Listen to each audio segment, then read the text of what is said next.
When my parents died, it was very sudden, and it was shocking. It was probably about 10 years ago, and I remember just not really knowing how to process this complete shift and change in my life.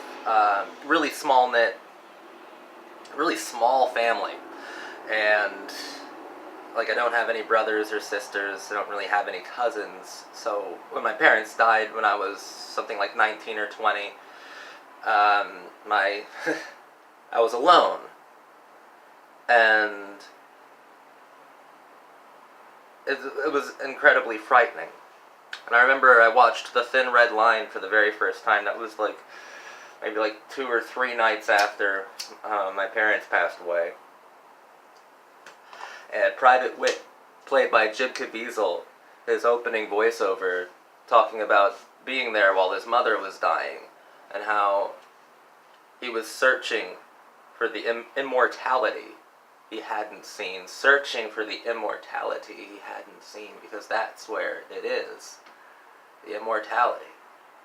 The spark.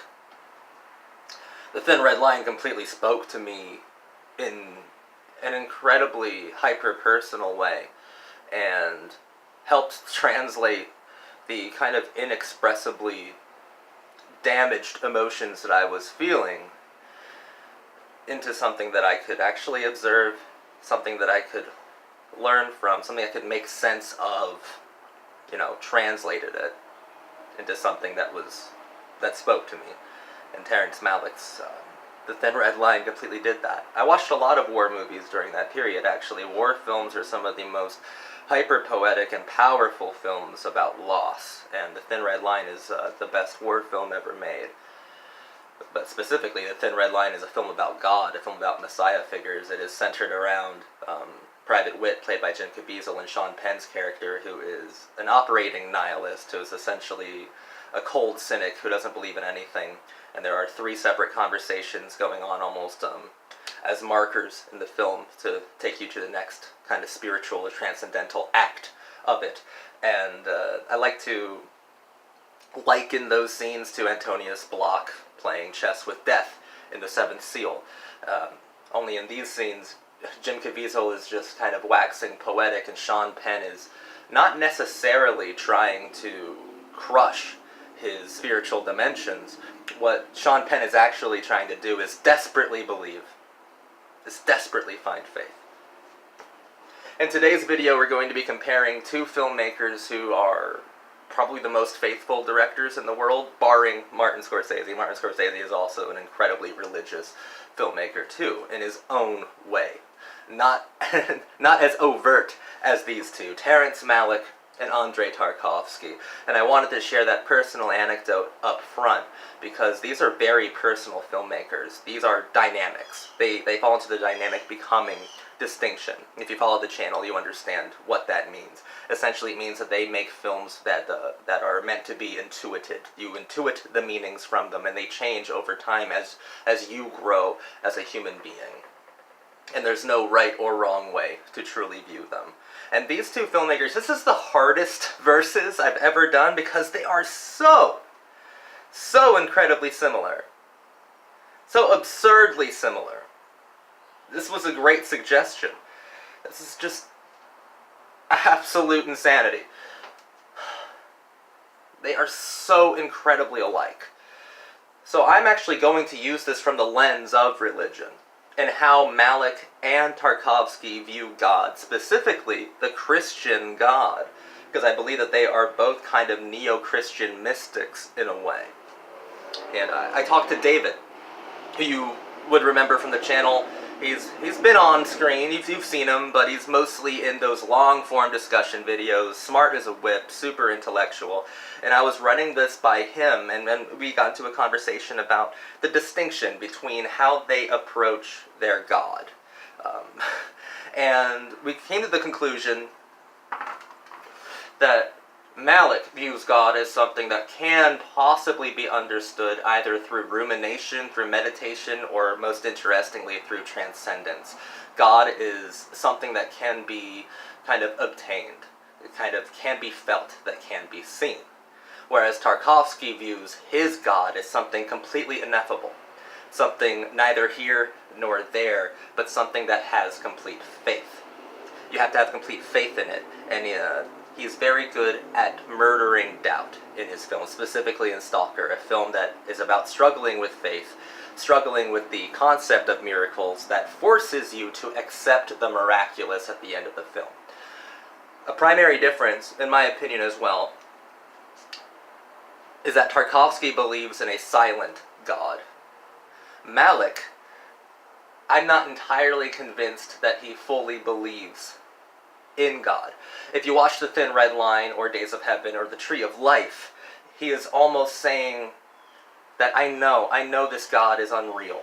I know there's an unrealism to what I am saying, a blatant and shameless but poetic and beautiful unrealism to what I am trying to express with characters like Private Wit in films like Days of Heaven.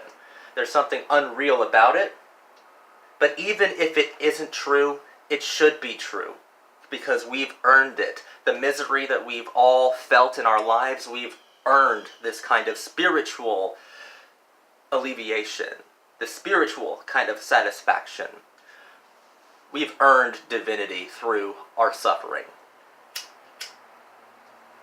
Malick is also incredibly a pupil of Heidegger, so he's got a Heideggerian kind of approach to divinity, to God, specifically to the Christian God.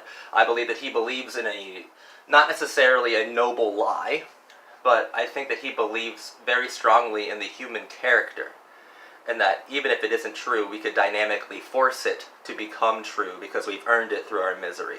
Whereas Tarkovsky takes it as a natural fact, that although God is silent, which I think that Malick does not understand why God is so silent, and that's why his films seem to be yearning so much to be heard, because it's trying to start a conversation with that spiritual part of your soul, looking for a response that it knows that it can't necessarily get on a divine level. Tarkovsky, he knows that his God is silent. It's like the old, I'm Jewish and I was brought up, and I remember this little kind of, I don't know if you'd call it a poem. It was something written on a wall in Nazi Germany, and it was something along the lines of, I believe in the sun when it doesn't shine, I believe in, the rain when it's sunny, and I believe in God when he is silent. And I think that Tarkovsky definitely believes in his silent God, and he's not necessarily trying to convince anyone of anything ineffable or indescribable. He's kind of just relaying the ultimate mysticism that was at the heart of all of his works. It's incredibly insane because they would both show you these things through the same compositional methods of long ruminations, letting nature speak for itself. But here's the idea. Tarkovsky, he would juxtapose images, but Malick intentionally juxtaposes man and nature, and man's place within nature, and whether or not we are separate or separating or in tune with it. Look at Days of Heaven, that's probably the best example of it. Badlands even has this as well. And both of their visions were pretty well set during their debuts. Badlands is better than Ivan's Childhood. Ivan's Childhood really doesn't feel like true Tarkovsky to me. It is beautiful. It is beautiful, but it is far too composed. It is over-composed.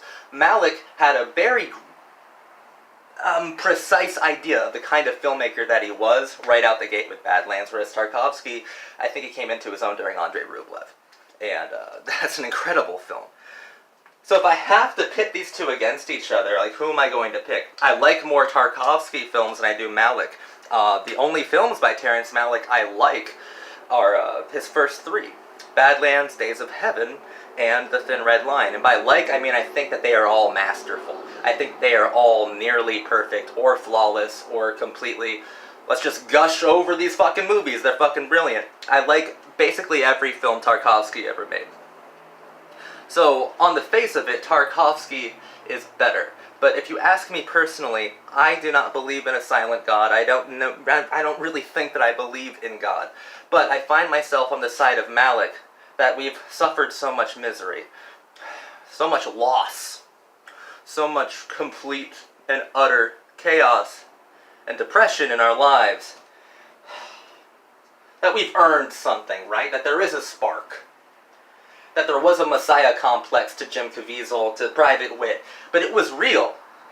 But it was absolutely something that transcended the war, transcended the film, transcended itself, and you can touch that immortality. The immortality Malick can't see. The immortality I can't see. The immortality no one can find. It is there because we've earned it. Because we have been just such a miserable lot. We have earned a reprieve. Even if it's untrue. Something can both be true and untrue at the same time, so long as it benefits the human character. That's the only way I can do this versus. Objectively, I like more Tarkovsky movies. Objectively, I think Tarkovsky is the better filmmaker, is the more influential filmmaker, is the more legendary filmmaker, and the more iconic one. Malick, just in those first 3 films, I think his message is a bit more fascinating, a bit more important to share with the world, to translate with the world. And while Tarkovsky, if you watch it with friends, if you watch Solaris or Andrei Rublev or The Sacrifice or Mirror with friends, it turns into group therapy rather quickly. And you learn a lot of different things about yourself and about the people that you watch it with. That's phenomenal. The Thin Red Line, Days of Heaven, Badlands, you watch those by yourself, but you don't actually. You watch it with Malick, because Malick is sitting right there next to you, begging, praying for some sort of divine confirmation, affirmation, some sort of true transcendental quality. Malick refuses to be silent, and Tarkovsky prays to a silent God.